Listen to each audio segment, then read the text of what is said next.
అప్పుల బాధలు వెంటాడుతున్నాయా? అయితే 6 జేవిఆర్ వారి జాతిరత్నాలు ధరించండి. ఏమనిపిస్తుంది? ఖైరతాబాద్ బై ఎలక్షన్ వస్తుందా? 100% ఖైరతాబాద్ కాన్స్టిట్యున్సీ బై ఎలక్షన్ వస్తుంది.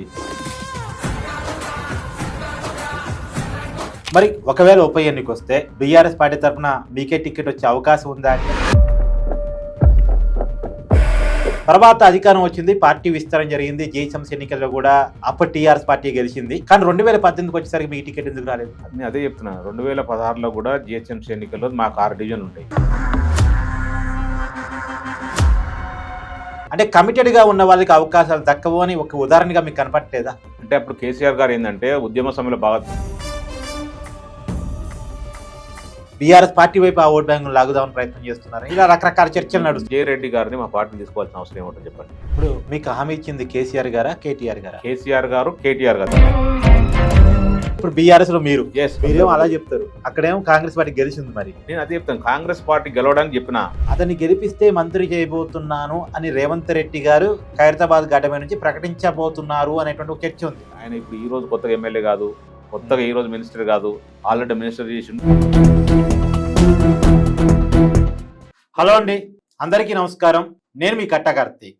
తెలంగాణ సమాజం అంతా కూడా పార్టీ ఫిరాయించిన 10 మంది ఎమ్మెల్యేల విషయంలో స్పీకర్ గారు ఎలాంటి నిర్ణయం తీసుకోబోతున్నారు అనేటువంటి విషయం మీద చర్చ జరుగుతూ ఉంది. సుప్రీంకోర్టు డైరెక్షన్ ప్రకారం ఇంకొన్ని రోజుల లోపులోనే స్పీకర్ గారు ఆ 10 మంది విషయంలో నిర్ణయం తీసుకోవాలి. వాళ్ళ మీద బీఆర్ఎస్ పార్టీ ఇచ్చిన అనర్హత వేటు విషయంలో నిర్ణయం ఖచ్చితంగా తీసుకోవాల్సిన పరిస్థితి కనపడతా ఉంది. అయితే దీంట్లో టెక్నికల్ గా తప్పించుకునే వాళ్ళు ఒక 8 మంది ఉన్నారు, టెక్నికల్ గా ఇరుక్కపోయిన వాళ్ళు 2 ఉన్నారు. ఆ 2 చోట్ల ఖచ్చితంగా బై ఎలక్షన్ తప్పదు అనేటువంటి చర్చ గతం నుంచి ఉంది, మనం మాట్లాడుకుంటా ఉన్నాం. ఒకటి శేషన్ గన్పూర్, 2 ఖైరతాబాద్. ఆ 2 ఎమ్మెల్యేలు కూడా దానం నాగేందర్, కడియం శ్రీహరి. శేషన్ గన్పూర్ ఎమ్మెల్యేగా కడియం శ్రీహరి ఉన్నారు, ఖైరతాబాద్ ఎమ్మెల్యేగా దానం నాగేందర్ ఉన్నారు. ఆ 2 కూడా రేపు రాజీనామా చేయబోతున్నారు, ఎల్లుండి రాజీనామా చేయబోతున్నారు అని మీడియాలో వార్తలు వస్తూ ఉన్నాయి. వాళ్ళు రాజీనామా చేసినా లేదు, స్పీకర్ గారు అనర్హత వేటు వేసిన ఆ 2 చోట్ల ఉప ఎన్నికలు తప్పు. మరి ఉప ఎన్నికలు వస్తే పరిస్థితి ఏంటి?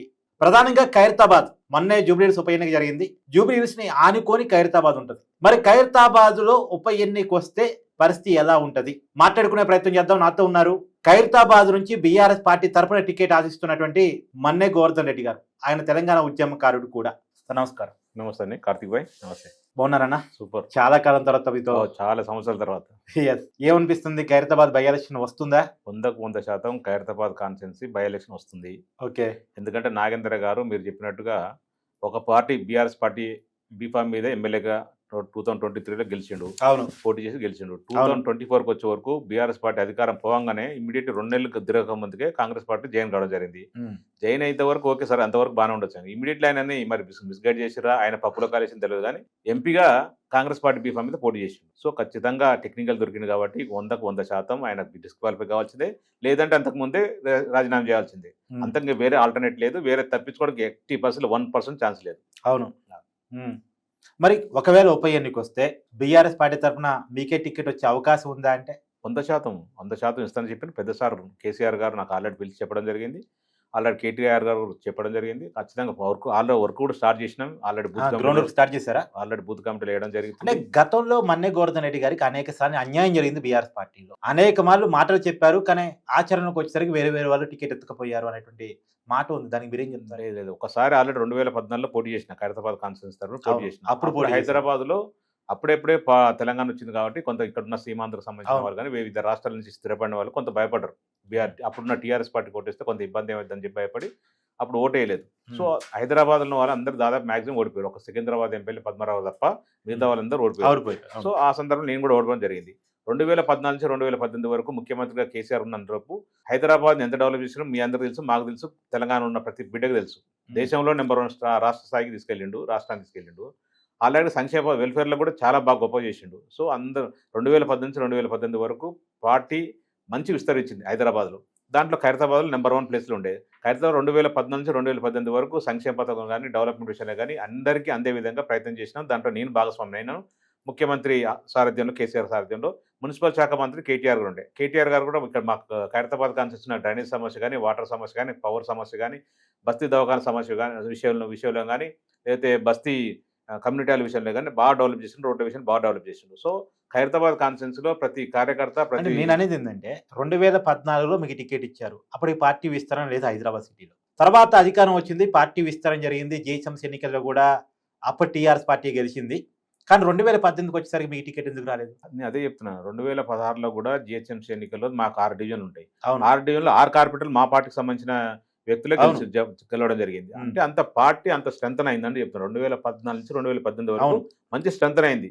దాంట్లో భాగస్వాములు మేమైన ముఖ్యమంత్రి కేసీఆర్ ఉన్నప్పుడు, కేటీఆర్ గారు ఉన్నప్పుడు మేము కూడా భాగస్వాములు మంచి పని చేసినాం. కార్యకర్తలు బాగా డెవలప్ అయ్యారు, కార్యకర్తలు బాగా వచ్చారు మన పార్టీలో. ఉమ్. దాని ద్వారా ఆయన దాన నాగేంద్ర గారు 2018లో 2014 ఓడిపోయాడు. 2018 దాకా అడ్రస్ లేకుండా ఉండు. 2018లో బీఆర్ఎస్ పార్టీ తరఫున అయితేనే గెలుస్తా అని చెప్పి చిన్నగా పాములు కలిపి కేసీఆర్ గారు కాలేలు పట్టుకొని మా పార్టీలో రావడం జరిగింది. ఉమ్. వచ్చినందుకు సరే ఈ కేసీఆర్ గారు నమ్మించగలిండు, నమ్మిండు. 2018 టికెట్ నాకు మిస్ అయిపోయింది, ఆయనకు టికెట్ రావడం జరిగింది. 2018లో పార్టీ బీఫామ్ మీద టీఆర్ఎస్ పార్టీ బీఫామ్ మీద గెలవడం జరిగింది. 2018 నుంచి 2023 వరకు గెలిచిండు. 2023లో కూడా మళ్ళీ ఆయనకే టికెట్ ఇచ్చారు. అంటే 2 సార్లు నాకు కొంచెం ఇబ్బంది అయింది, 2 సార్లు నాకు టికెట్ రాలేదు. సార్ టికెట్ రాకపోయినా కేటీఆర్ గారు పిలిచి చెప్పడం జరిగింది. 2023లో కూడా దాన నాగేంద్ర గారిని సపోర్ట్ చేసి గెలిపేయడం జరిగింది. గెలిపేయగానే పార్టీ అధికారంలో పోగానే 2 నెలలు కూడా ఆగలేదు ఆయనకు, అంత ఓపిక లేదు. ఎందుకంటే ఆయనకు రన్నింగ్ గవర్నమెంట్ కావాలి, అధికార పార్టీ కావాలి. ఎందుకంటే ఆయన సెటిల్మెంట్ చేసుకోవాలి, కోట్లాది రూపాయలు సంపాదించుకోవాలి. కాబట్టి ఆయన మీ పార్టీలో ఉన్నప్పుడు కూడా సంపాదించుకున్నాడా? ఇప్పుడైనా సంపాదిస్తున్నాడు. ఆయన వృత్తి అది, ఆయనకు మించి వేరే ఉండదు. ఆయనకు వాళ్ళ పొద్దున్న లేస్తే సెటిల్మెంట్లు, కబ్జాలు, లేకపోతే ఆన్లైన్ బెదిరియాలి, ఇదే తప్ప ఇంకా వేరే మంచి వచ్చే లేదు. 100% సంపాదిస్తూనే ఉంటాడు ఇంకా ఫ్యూచర్లో కూడా. మరి దానికి ఎందుకు బీఆర్ఎస్ పార్టీ సపోర్ట్ చేసింది? అటు సంపాదించే వాడికి 2023లో తిరిగి టికెట్ ఎందుకు ఇచ్చారు? సరే, అందరు 115 మందికి ఒకసారి చేయడం జరిగింది. దాంట్లో ఈయన నాగేంద్రకి ఇవ్వడం 2023లో కూడా నాకు ఇస్తాను చెప్పారు. 115 మందికి సార్ కేసీఆర్ గారు ఇచ్చింది కాబట్టి ఆయన దాంట్లో పాటు ఈయన కూడా ఇచ్చేసారు, అయిపోయింది. వచ్చినాక కనీసం ఓపిక ఉండాలి, కనీసం 6 నెలలు, సంవత్సరం ఉండాలి కదా. పార్టీకి నిజంగా ఒక అధికార పార్టీ కాన్స్టిట్యూన్సీకి డెవలప్మెంట్ చేయట్లేదు, కొంచెం ఇబ్బంది అవుతుందంటే అప్పుడు ఆలోచించినా ఒక అర్థం ఉంటుంది. 2 నెలలు తిరగ ముందుకే పోయి పార్టీ ఫస్ట్ అందరికంటే ముందే ఈయన పోయి జాయిన్ అయ్యిండు. ఫస్ట్ పోయిన క్యాండిడేట్ ఈయన దాన నాగేంద్ర గారు.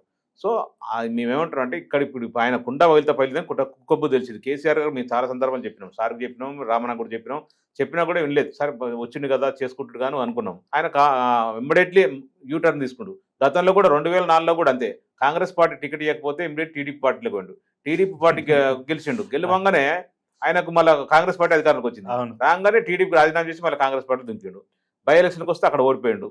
ఓడిపోయిన తర్వాత సార్ గ్రేటర్ ప్రెసిడెంట్ ఇచ్చారు. వైఎస్ రాజశేఖర సమయంలో కోట్లాది రూపాయలు సంపాదించుకుంటూ సెటిల్ అయిపోయాడు.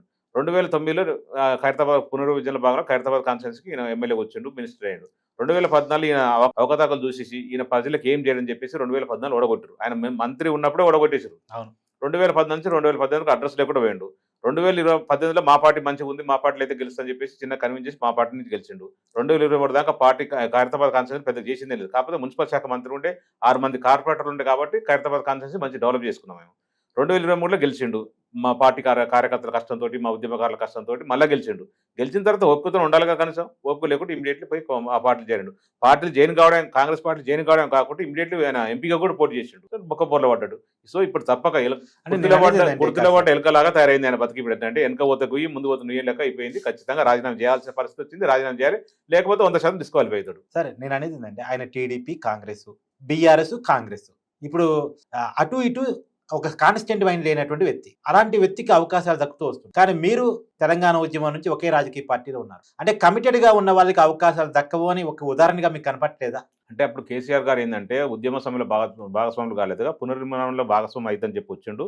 సరే నా స్టోరీలు చెప్పిండు, సార్ నమ్మిండు. సార్ పెద్దసారి చాలా బోలశంకరుడు అండి. ఎవరు బతలాడినా, ఎవరు మంచి చెప్పినా సరే వింటాడు, అవకాశం ఇస్తాడు. అలాని కాదు కదా, పార్టీ కోసం కమిటెడ్ గా నమ్ముకుని ఉద్యమంలో ఉండి తోడుగా ఉండి హైదరాబాద్ లో పార్టీ లేనప్పుడు పార్టీ జెండా పట్టుకున్నాడు గొప్ప కదా. 100% మీరు చెప్పింది. పార్టీ లేనప్పుడు ఇదే దాన నాగేందర్ మినిస్టర్ ఉండి ఇదే ఖైరతాబాద్ కాన్స్టిట్యూన్సీలో మా మీద కేసులు పెట్టించి ఇదే మా పార్టీ జెండాను కనబడకుండా ఇదే మా పార్టీ ఫ్లెక్సీ కనబడకుండా చేసిన ఘనత దాన నాగేందర్ దక్కుతుంది. ఈ దాన నాగేందర్ గారు మరి వచ్చిండు. సార్ నేను ఏమంటానంటే ప్రతి నాయకుడికి రాజకీయంలో శాశ్వత శత్రువు ఉండడు, శాశ్వత మిత్రుడు అంటుంటారు కదా. సరే వచ్చినోడు మరి కనీసం పార్టీకి టికాన్ ఉండగాలి. అదే కాంగ్రెస్ ఉంటాడు సార్, అధికారం ఉంది కాబట్టి మీకు అక్కడికి వచ్చినోడు. సార్ ఇప్పుడు తెలిసింది కదా, 10 మంది ఇప్పుడైతే ఎవరైతే మొత్తం మారినరో అవకాశం కొరకు వచ్చిర్రు. అవకాశం తీరిన తర్వాత మళ్ళీ అవకాశం పార్టీ కొంత ఇబ్బందులు కానీ అందరు వెళ్ళిపోయారు. ఇప్పుడు వెళ్ళిన 10 మంది అంతా అదే ఇక్కడ పార్టీలో పుట్టిన వాళ్ళు కాదు, పార్టీలో విరిన వాళ్ళు కాదు, జెండా పట్టిన వాళ్ళు కాదు, తెలంగాణ ఉద్యమం చేసిన వాళ్ళు కాదు. మాక్సిమం 100% 10 మంది బయట నుంచి వచ్చి 2 పర్యాలు అనుభవించారు, పార్టీ అధికారం అనుభవించారు. పార్టీ అధికారంలోకి పోగానే ఇమీడియట్ పార్టీ పక్క ఏదైతే అధికారంలోకి వచ్చిందో కాంగ్రెస్ పార్టీ దాంట్లో కూడా జరిగింది. మన ఇంట్లో బెల్లం ఉంటే చీమలు రాకుండా చూసుకోవాల్సిన బాధ్యత మనకుంటది. బెల్లం అది ఎక్కడుంటే అక్కడ ఉంటే కామన్ అయ్యి. కామనే కానీ మరి సార్ కొంత ఆలోచించాల్సిన విషయం ఉంది ఈ విషయంలో. ఖచ్చితంగా పార్టీకి జెండాలు పట్టిన వాళ్ళ గురించి, పార్టీకి ఏదో కష్టపడడం గురించి కొంచెం ఆలోచించుంటే చాలా బాగుండేది. ఈ రోజు ఈ పరిస్థితి అయితే వచ్చేది కాదు. 10 మంది ఇట్లా 2 నిమిషాల్లో 2 రోజులు ఆగకుండా 2 నెలలు ఆగకుండా పోయి పారిపోయే పరిస్థితి అయితే మనం నికార్సైన కార్యకర్తలు అయితే అట్లా పోయేటోళ్ళు కాదు. కేసీఆర్ సార్‌ని వదిలేసి మాత్రం ఎట్టి పరిస్థితుల్లో పోరు. బీఆర్ఎస్ పార్టీ, అప్పుడు టీఆర్ఎస్ పార్టీలో కార్యకర్తలు ఉద్యమంలో భాగస్వామ్యంలో ఎట్టి పరిస్థితుల్లో పోవడానికి ఛాన్సే ఉండదు. ఇప్పుడు వీళ్ళు పోయిర్రు. అంటే అవకాశం కొరకు వచ్చారు, అవకాశం తీరింది, అవకాశం ఇంకో పక్క బెల్లం అక్కడ దొరికింది కాంగ్రెస్ పార్టీ. ఆ బెల్లం కానీ ఈగలన్నీ దోమలన్నీ పోయి అక్కడ ఆళ్తున్నాయి. అంతే. రేపు బీజేపీలో బెల్లం ఉంటే బీజేపీకి కూడా పోతారు వాళ్ళు. కాంగ్రెస్ ఇప్పుడు దానం నాగేంద్ర ఎట్లాంటి వ్యక్తిత్వం అంటే ఒకటి చెప్తున్నా, కాంగ్రెస్ పార్టీ ఆయనకు అవకాశం ఇచ్చింది, రాజకీయ భవిష్యత్తు కల్పించింది ఆ పార్టీ. ఆ పార్టీని తిట్టుకుంటూ మా పార్టీలోకి వచ్చాడు, అంటే టీఆర్ఎస్ పార్టీలోకి వచ్చేటప్పుడు ఆ పార్టీని తిట్టుకుంటూ వచ్చిండు. బీసీలకు అన్యాయం చేసిన పార్టీ కాంగ్రెస్ పార్టీ, బీసీలను తొక్కేస్తున్న పార్టీ, బీసీలకు అసలు ఎట్టి పరిస్థితులు ఇక్కడ అవకాశం లేదని చెప్పేసి ఇంకా కాంగ్రెస్ పార్టీ చాలా చాలా నీచమైన మాటలు మాట్లాడుతూ మా పార్టీలోకి వచ్చాడు. మా పార్టీలోకి వచ్చి గెలిచిన తర్వాత ఇప్పుడు మా పార్టీ బీఫామ్ మీద గెలిచి అసెంబ్లీ సాక్షిగా మా పార్టీ ఎమ్మెల్యేలనే నా కొడుకల్లారా నేను తిరగని, హైదరాబాద్ తిరగని అని చెప్పి పెద్ద పెద్ద మాటలు చెప్పిండు. ఒక గల్లీ లీడర్ కంటే దారుణంగా ఒక చెత్త ఒక అంటారు కదా ఒక చిన్న వీధి రౌడ్ లాగా మాట్లాడిన సందర్భం మనం చూసినాం అందరూ. సో ఆయన వ్యక్తిత్వం అట్లాంటిది. అవకాశం ఉంటుంది ఒక రకంగా, అవకాశం అందితే జుట్టు లేకపోతే కాళ్ళు అన్న పరిస్థితి ఉంటుంది. మొన్నటిదాకా మా కేసీఆర్ కాళ్ళు పట్టుకున్నాడు, గెలిచిండు 2 సార్లు. అవసరం తిరగానే ఇప్పుడు జుట్టు పట్టుకున్న పరిస్థితుల్లో హైదరాబాద్ లో తిరగని పరిస్థితి అంతే చెప్పి మాటలు చెప్తున్నంటే ఎంత నీచమైన రాజకీయ నాయకుడు ఒకసారి ఆయన వ్యక్తిత్వం కూడా చెప్తున్నా. అంత అట్లాంటి వ్యక్తి ఖచ్చితంగా మన పార్టీలకు అవకాశం ఇవ్వాల్సి లేకుండా ఇచ్చిర్రు, అయిపోయింది. ఇంకోటి ఏంటంటే ఇప్పుడు బీసీ స్లోగన్ ఒకటి పెద్ద ఎత్తున ఉంది. దానం నాగేందర్ బీసీ వ్యక్తి. కాంగ్రెస్ పార్టీ తరపున అతనే పోటీ చేస్తే బీఆర్ఎస్ పార్టీ తరపున మీరే క్యాండిడేట్ గా ఉంటారా లేదా బీసీ అభ్యర్థి క్యాండిడేట్ గా ఉంటారా? ఇంట్లో ఎమ్మెల్యే గారికి వచ్చే వరకు బీసీ అభ్యర్థా ఎఫ్సీ అభ్యర్థా పార్టీకి ఎవరు పనిచేసారు, ప్రజలతో ఎవరితో సత్సంబంధాలు ఉన్నాయి, ఏ పార్టీ నుంచి ఇంతవరకు ఖైరతాబాద్ కాన్స్టిట్యూన్సీ ప్రజల్ని వదలకుండా ఎవరు సేవ మీరు పక్కనే, ఎందుకంటే జూబ్లీహిల్స్ మీరు పక్కనే జరగాలి. అక్కడ కాంగ్రెస్ పార్టీ బీసీ అభ్యర్థికి టికెట్ ఇచ్చింది, మీరు కమ్మ అభ్యర్థికి టికెట్ ఇచ్చారు. అంటే మాకంటే గోపీనాథ్ గారు సతీమణికి ఇచ్చారనుకోండి, వేరే విషయం, చనిపోయారు కాబట్టి. కానీ అక్కడ బీసీ స్లోగన్ కొంత పనిచేసింది. నవీన్ యాదవ్ గెలిచాడు, మీ సిట్టింగ్ స్థానం. కార్తీక్ అన్న ఇప్పుడు అక్కడ జరిగింది ఏంటంటే నవీన్ గారు మంచి క్యాండిడేట్. నవీన్ గారు మా లెక్కనే ఖచ్చితంగా 2011, 12 నుంచి 14 పోటీ చేసిన ఎంఐఎం తరఫున, 18 కూడా ఇండిపెండెంట్ పోటీ చేసిండు. ప్రజలను అంటిపెట్టుకుంటూ ప్రజలకు సేవ చేస్తుండు. అది ప్లస్ అయింది కాంగ్రెస్ పార్టీ. ఇక బీసీ అనో లేకపోతే ఇంకోదాన్ని వీళ్ళలే. నవీన్ వ్యక్తిత్వాన్ని బట్టి నవీన్ మంచి మన జూబ్లీస్ కాన్సెప్ట్ ప్రజలతో సత్సంబాలు ఉన్నాయి కాబట్టి గెలవడం జరిగింది. అంతేగాని ఇవన్నీ బీసీలు అయితే గెలుస్తాడు, ఓసీ అయితే పక్కన నవీన్ ఎక్కువ టార్గెట్ చేశారు. అప్పుడు జనరల్ పార్టీ నైజం కదండి. పార్టీ పోటీ చేస్తున్నప్పుడు ఖచ్చితంగా ఏ చిన్న విషయాలు కూడా పక్క పెట్టి చూపిస్తుంటారు, దాని కామన్ అది. అయినా కూడా మేము ప్రస్తుతం ఫస్ట్ చెప్పినాం, ఆ పార్టీకి కాంగ్రెస్ పార్టీ మైనస్ ఉంటుంది. వాళ్ళ బ్యాక్గ్రౌండ్ కొంత ఇబ్బందికరమైన మాట వాస్తవం. గతంలో రేవంత్ రెడ్డి ఎన్నిసార్లు ఎంత తిరిగినండి, రేవంత్ రెడ్డి సార్ ఎన్నిసార్లు తిరిగితే 8 సార్లు, ఒక ముఖ్యమంత్రి 8 సార్లు మీటింగ్ పెట్టేసి కుల సంఘాలతో మీటింగ్ పెట్టి, ఎక్కడైనా ముఖ్యమంత్రి కుల సంఘాలతో పెట్టిన సందర్భం ఉంటుందా? అక్కడ మన జూబ్లీస్ కాన్స్టిట్యూన్సీలో 8 సార్లు మీటింగ్ పెట్టేసి గల్లీ తిరిగి అక్కడ ఉన్న స్థానిక నాయకులు ఇంటర్లకు ఛాయలు తాగించి కాలేలు పట్టుకొని పోలీసు వ్యవస్థను మేనేజ్ చేసి, ఎలక్షన్ కమిషన్ వ్యవస్థను మేనేజ్ చేసి, డబ్బు కుమర్చి, రౌడీజం చేసి, పోలింగ్ బూతుల్ని క్యాప్చర్ చేసి ఎన్ని దొంగ ఓట్లు వేసారో మనకు తెలిసిన విషయమే. గెలిచిరు. నేను గెలుపనట్లేదు, ప్రజాస్వామ్యబద్ధంగా గెలిచిన డిక్లరేషన్ ఎలక్షన్ కమిషన్ కాదనట్లేదు.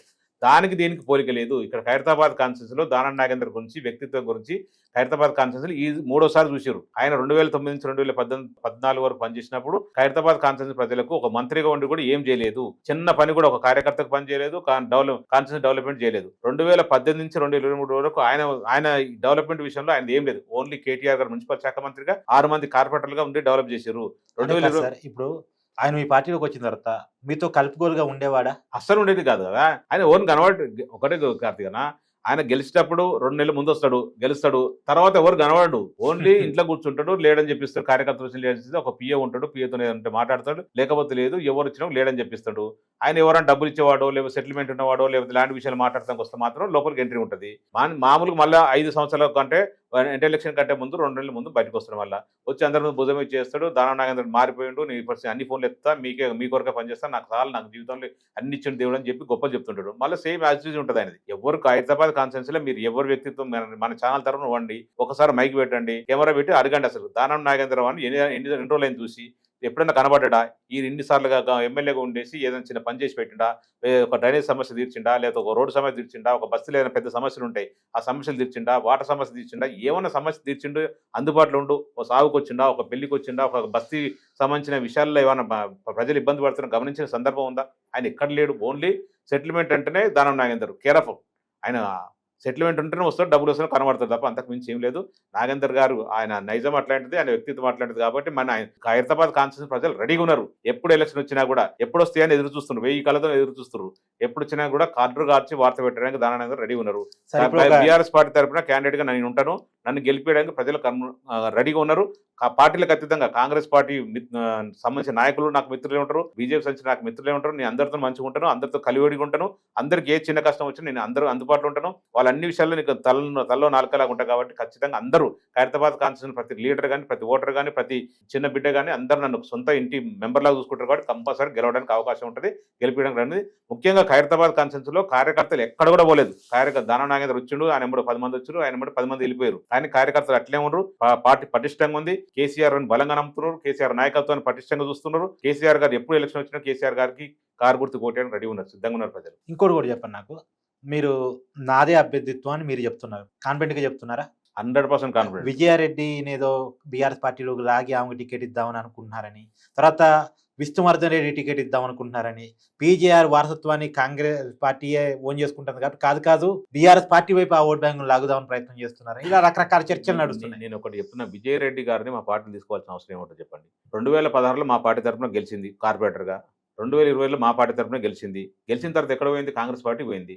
ఒక్కసారి మా పార్టీ బీఫామ్ మీద గెలిచి కాంగ్రెస్ పార్టీ పోయిన తర్వాత మళ్ళా ఆమెను పిలిచి పార్టీ టికెట్ ఎందుకు ఇస్తారు? ఇచ్చేది అన్ని ఊహాజనితమైన తప్ప, ఒక మీడియా సృష్టి తప్ప అంతకు మించి ఏం లేదు.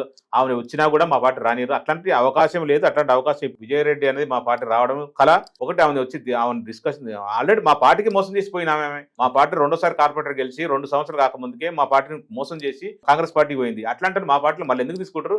ఏమాత్రం అవకాశం మనందరం ఆనందం తింటున్నాం కదా. ఒకసారి మోసం చేసిన వాళ్ళు మరోసారి తీసుకుంటారా? ఎన్నిసార్లు మోసం చేస్తారు చెప్పండి? విష్ణువర్ధన్ రెడ్డి గారు అలా జూబ్లీస్ చూసుకుంటుండు, జూబ్లీస్ మాట్లాడుతుండు, జూబ్లీస్ నియోజకవర్గం. ఆయన ఎప్పుడు కూడా ఈ ఖైరతాబాద్ కాన్స్టిట్యున్సీ గురించి ఎప్పుడు ఎక్స్పెక్ట్ చేయలేదు, ఆయన మాట్లాడలేదు. ఇవన్నీ మీడియా సృష్టి మాత్రమే, అంతకు మంచి అవకాశం లేదు. 100% 2010 నుంచి 2000 ఈ రోజు వరకు యాజ్ అండ్ టుడే వరకు కూడా నేను ఖైరతాబాద్ కాన్స్టిట్యున్సీ ప్రజలతో ఉన్నా. నాకు టికెట్ ఇచ్చినా ఇవ్వకపోయినా, ఓడిపోయినా, ఎట్లున్నా సరే, మంచికు చెడుకు పెళ్లిళ్ళకు సావులకు అన్నిటికీ కాన్స్టిట్యున్సీ ప్రజలతో ఉన్నా. నేను కట్టే కాలం వరకు కాన్స్టిట్యున్సీ ఖైరతాబాద్ కాన్స్టిట్యున్సీ ప్రజలతోనే ఉంటా. చచ్చిపోయినంత వరకు ఖైరతాబాద్ కాన్స్టిట్యున్సీలో నన్ను కాల్చుతారు. అంతకు మించి నేను అదే డిసైడ్ అయిపోయినా. నేను ఏదో ఆశించి మాత్రం రాలేదు. ఉద్యమ సమయంలో కేసీఆర్ నన్ను గుర్తించి నన్ను ఖైరతాబాద్ కాన్స్టిట్యున్సీ ఇన్ఛార్జిగా చేసిండు. దానికి 2014 టికెట్ అవకాశం ఇచ్చిండు.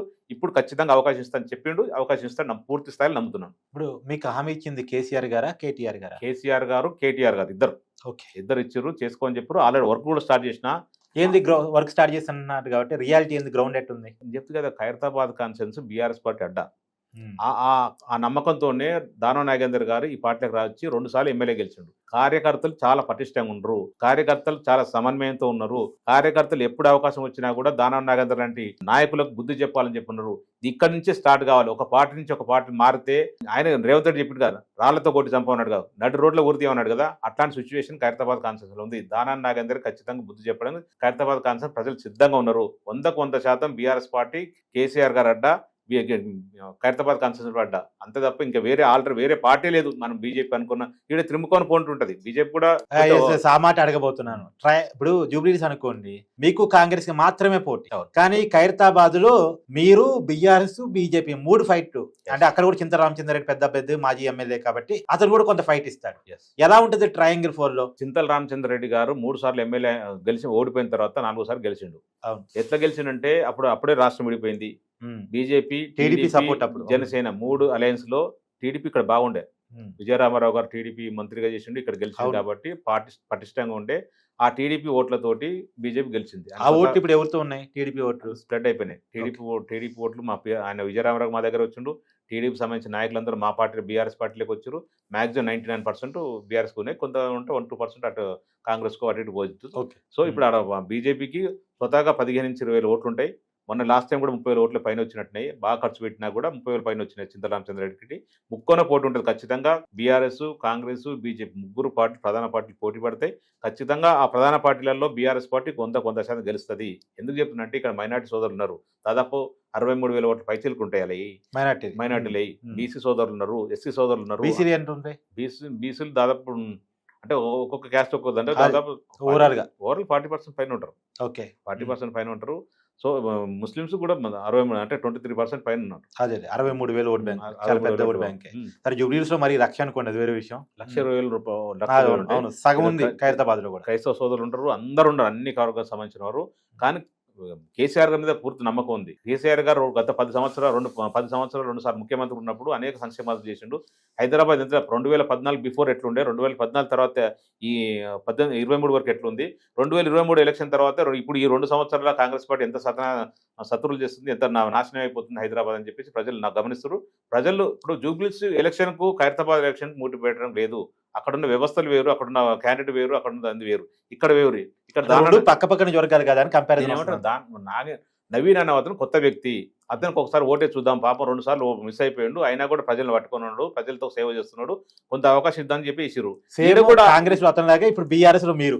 నేను కూడా 2014 పోటీ చేసిన కాబట్టి నేను కూడా ప్రజలను వదిలిపెట్టిపోలేదు కాబట్టి నాకు కూడా సింపతి వర్కౌట్ అయితే ఖచ్చితంగా నాకు అవకాశం ఇస్తారు.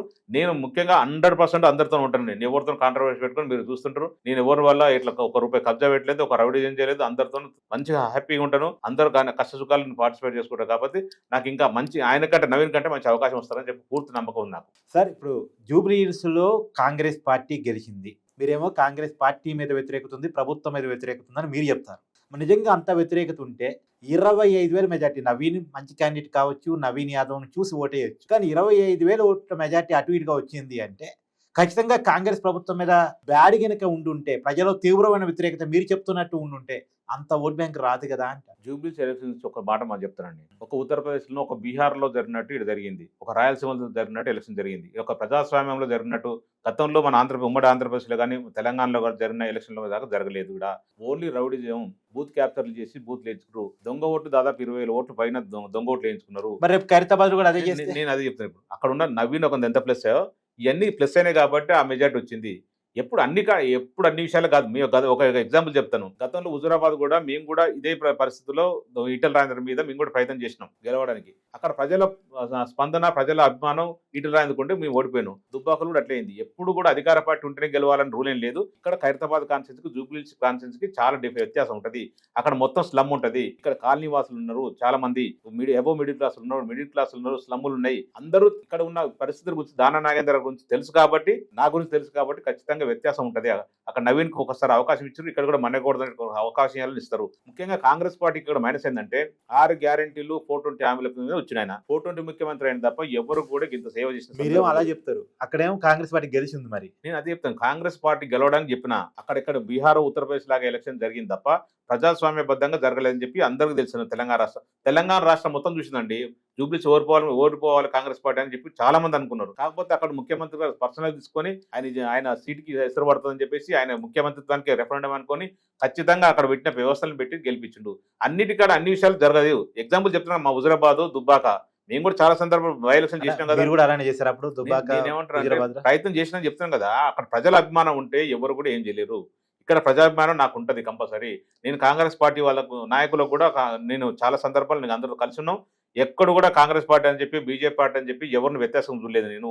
నాకు వాళ్ళ అండదండలు ఉంటాయి, వాళ్ళ ఆశీర్వాదం కూడా నాకు ఉంటుంది కంపల్సరీ. వ్యక్తిని కూడా చూస్తారు. సరే అన్ని పార్టీలు చూడకపోవచ్చు, కొంత 10% అటు ఇటు ఉండొచ్చు, కానీ ఉప ఎన్నికల వ్యక్తులు ఇంపార్టెంట్.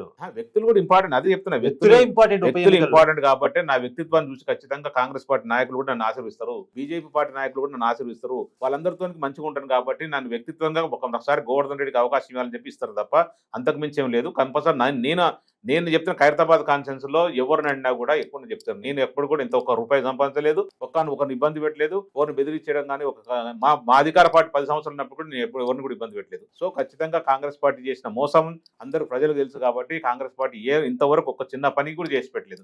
మహిళలకు 2,500 ఇస్తున్న రూపాయి ఇవ్వలేదు. గురుకుల పాఠశాలకు సంబంధించిన పిల్లలు ఎట్లా చచ్చిపోతారు మనకు తెలుసు. రైతులకు వచ్చేవారు రైతు యూరియా ఇవ్వట్లేదు, రైతు బంధు ఇవ్వట్లేదు, రైతు రుణమాఫీ లేదు, రైతు బీమా లేదు. అసలు ఏ ఒక్కటి కూడా వ్యవస్థ అస్తవ్యస్తంగా ఉంది. తెలంగాణ రాష్ట్రంలో కాంగ్రెస్ పార్టీ ప్రభుత్వం ఉన్నా కూడా లేనట్టే ఉంది. ఎందుకంటే ప్రజలందరూ అనాథలుగా తయారయ్యారు, అర్థనాలతో బతుకున్నారు. ఏ వర్గాలకు సంబంధించిన ప్రజలు కూడా హ్యాపీగా లేరు. మీ మీడియా రంగం కూడా సంతోషం లేదు. గతంలో ఎట్లుండే, గతంలో కేసీఆర్ గారు ముఖ్యమంత్రి ఉన్నప్పుడు అందరూ అన్ని సంబంధించిన వర్గాల ప్రజలు సంతోషంగా ఉండే. లేబర్ కాంచెల్లి రోజువారీ కూలీ చేసుకుంటారు కూడా చాలా సంతోషంగా ఉండే. ఒక ఊర్లో చిన్న పండుగ చేసుకుంటే, ముత్యాలం పండుగ చేసినా, పోచం పండుగ చేసినా గొప్ప ఘనంగా చేసుకునే వాళ్ళు. అట్లాంటి పరిస్థితి ఉండే. ఇప్పుడు మొత్తం హైడ్రా కూడా తీసుకొచ్చి రియల్ ఎస్టేట్ కుప్పగూల్ చేసిండు హైదరాబాద్. ముఖ్యంగా ప్రతి పేదవాడు భయపడుతుండే ఎప్పుడు హైడ్రా వచ్చి బోల్డర్ వచ్చి మా ఇల్లు కొడుతుందో అని చెప్పేసి. అయితే ఒక మాట ఇప్పుడు వినపడుతుంది ఏంటంటే, దాను నాగేందర్ ఎమ్మెల్యే అభ్యర్థిగా ఉంటూ అతన్ని గెలిపిస్తే మంత్రి చేయబోతున్నాను అని రేవంత్ రెడ్డి గారు ఖైరతాబాద్ ఘటమే నుంచి ప్రకటించబోతున్నారు అనేటువంటి ఒక చర్చ ఉంది. అది ప్రకటిస్తే ఎన్నికల మీద పడే ఇంపాక్ట్ ఏంటి? నేనేమంటా అంటే, ఆయన ఇప్పుడు ఈ రోజు కొత్తగా ఎమ్మెల్యే కాదు, కొత్తగా ఈ రోజు మినిస్టర్ కాదు, ఆల్రెడీ మినిస్టర్ చేసిండు, అవును, ఎమ్మెల్యే గతంలో కాంగ్రెస్ చేశాడుగా. చేసిండు. అప్పుడు ఉపయోగపడినాడు, ఇప్పుడు ఎందుకు ఉపయోగపడతాడు? అప్పుడు ఏదో ఆయనకు అసలు ఆలోచన ఉంటుంది కదా, మంత్రిని అడ్డం పెట్టుకొని రాష్ట్రాన్ని నమ్ముకునే పరిస్థితి ఉంటుంది ఆయన. ఇప్పుడు చిన్న రాష్ట్రం కాబట్టి అప్పుడే కోట్లాది రూపాయలు వైఎస్ రాజశేఖర్ ఉన్నప్పుడే కోట్లాది రూపాయలు సంపాదించుకుంటూ ఎన్ని ల్యాండ్లు కబ్జాలు పెట్టినా, ఎన్ని ల్యాండ్ సెటిల్మెంట్ చేసినా మనకు తెలుసు. ఇప్పుడు కూడా సెటిల్మెంట్ చేస్తున్నాడు. ఇప్పుడు బంజారాల ల్యాండ్ పెద్ద ల్యాండ్ బ్యాంక్ కబ్జాలు పెట్టిన సెటిల్మెంట్ చేస్తున్నాడు ఆయన. దానికి మంత్రి వస్తేనే మంత్రి లేకుండా ఆయన సంబంధం రూలింగ్ గవర్నమెంట్ ఉంటే చాలు. ఆయన పోలీస్ డిపార్ట్మెంట్ ఆయన ఏమనుకుంటే సరిపోతుంది. మిగతా అంతే ఏదైనా కబ్జాలు పెడతాడు, ఏదైనా సెటిల్మెంట్ చేస్తాడు, ఏ పేపర్ అని సృష్టిస్తాడు. అది దానికి విషయం కాదు. మంత్రి చేసినా, మంత్రి ఆల్రెడీ ఆయన అనుభవించిండు. మంత్రిగా ఉండి కూడా ఖైరతాబాద్ కాన్సెప్ట్ ప్రజలు చూసినా ఆయన ఏం చేయలేదు, ఏం చేయడు కూడా. ఆయన కార్యకర్తలు కూడా, కాంగ్రెస్ కార్యకర్తలు ఆయన కూడా కొడతారు. ముఖ్యంగా ఖైరతాబాద్ కాన్సెప్ట్ ప్రజలందరూ వన్ సైడ్ ఉన్నారు. పార్టీ ఎప్పుడు ఎలక్షన్ వచ్చినా కూడా బీఆర్ఎస్ పార్టీ అభ్యర్థిని మన్ని కొడుతుని గెలిపేయాలని రెడీగా ఉన్నారు. అది మేము ఖచ్చితంగా మాకు ఇంటెలిజెన్స్ రిపోర్ట్ ఉంది. నాకు పర్సనల్గా నేను రోజు ప్రజల్లో ఉంటాను కాబట్టి ప్రతిరోజు ఏదో ప్రోగ్రాంలో ఖైరతాబాద్ కాన్స్టిట్యూషన్ తిరుగుతుంటాయి కాబట్టి నాకు తెలుసు. అందరూ నన్ను ఆశీర్వదిస్తాను, పూర్తి నమ్మకం, విశ్వాసం ఉంది. ఆ దేవుడి దేవాల కేసీఆర్ దేవాల ఖైరతాబాద్ కాన్స్టిట్యూషన్ ప్రజల ఖచ్చితంగా ఈసారి బయటపడడానికి అవకాశం ఉంటుంది. ముఖ్యంగా ఖైరతాబాద్ కాన్స్టిట్యూన్సీలో బీఆర్ఎస్ పార్టీ అడ్డా ఇది. కార్యకర్తలు సమిష్టి ఉన్నారు, పటిష్టంగా ఉన్నారు. అందరూ ఎప్పుడు వచ్చిన ఎలక్షన్స్ గట్టిగా పనిచేయడానికి రెడీ ఉన్నారు. థ్యాంక్ యూ అండి.